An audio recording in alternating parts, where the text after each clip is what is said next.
Welcome to Mr. Kritzinger's video lesson on the classification of triangles. We are basically going to classify triangles based on two criteria. The first is the size of the angles, and the next part is, or criteria, is the length of the sides of the triangles. We are going to start off where we have a triangle where all of the angles are different sizes and all of the sides are different lengths.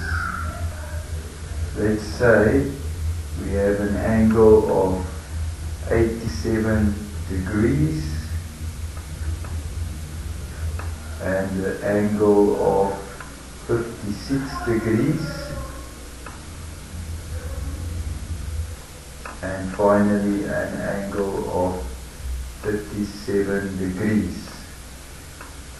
Since all of these angles are smaller than 90 degrees, we classify it as an acute angled triangle, but also because the sides are all various lengths, we classify it as a scalene triangle.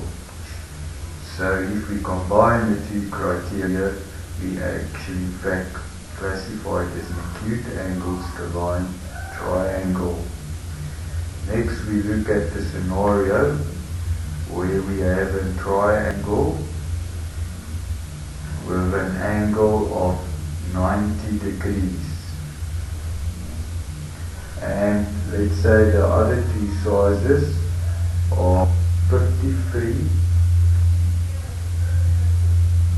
and 57 degrees respectively. 53 degrees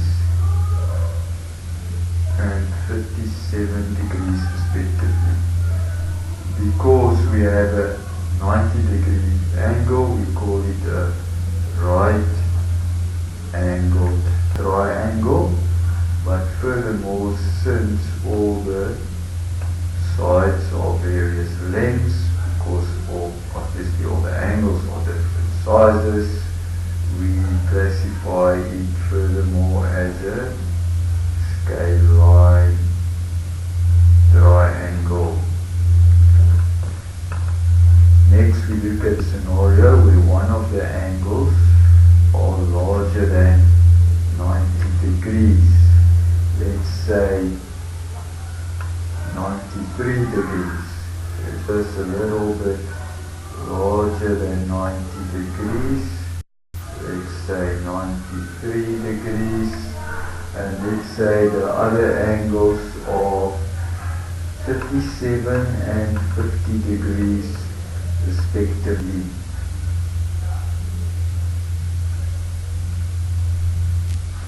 So 57 and 50,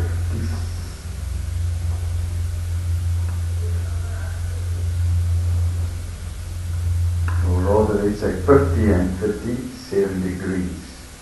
So it's 50 degrees and 57 degrees, because obviously we need to have to up to 180 degrees. So now, since we have an angle larger than 90 degrees, it is an obtuse angled triangle, but furthermore, because all the sides are of various lengths, it is a scalene triangle. So all in all, an obtuse angled scalene triangle. So next we focus on a triangle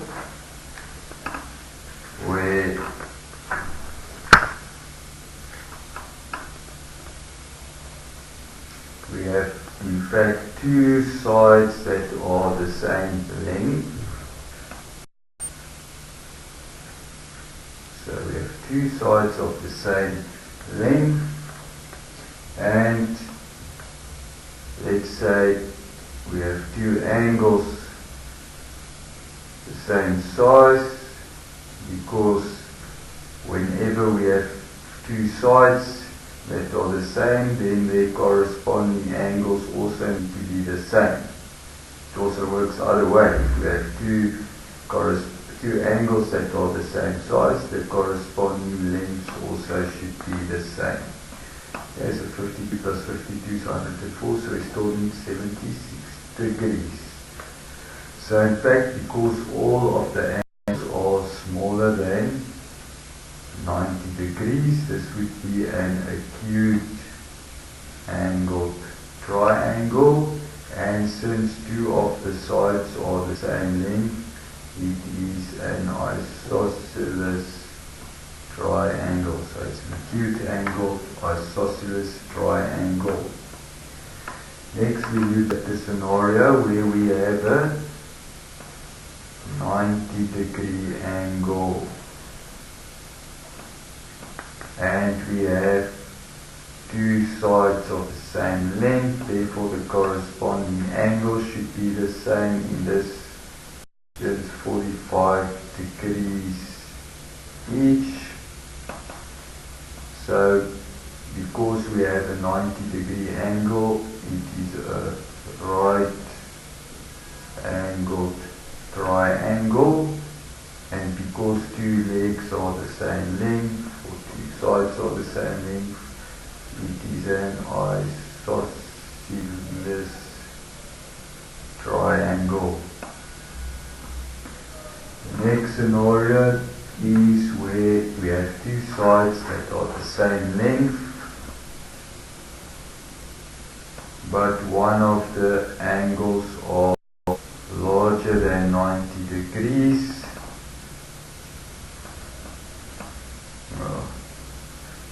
So we have an angle larger than 90 degrees, but with two sides the same length. Let's say this angle here is 100 degrees.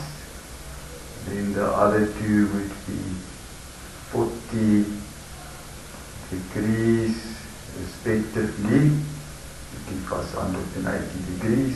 But because one angle is larger than 90 degrees, it is an obtuse angled triangle, and it's also an isosceles triangle.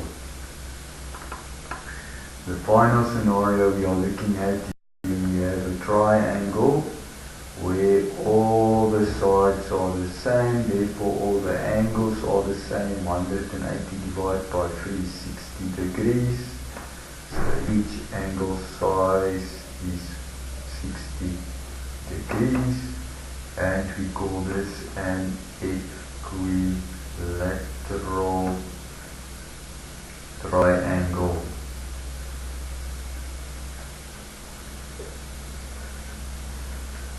Remember to use the pause and the rewind button. This is Mr. Kritzinger signing off. Have a good day. Goodbye.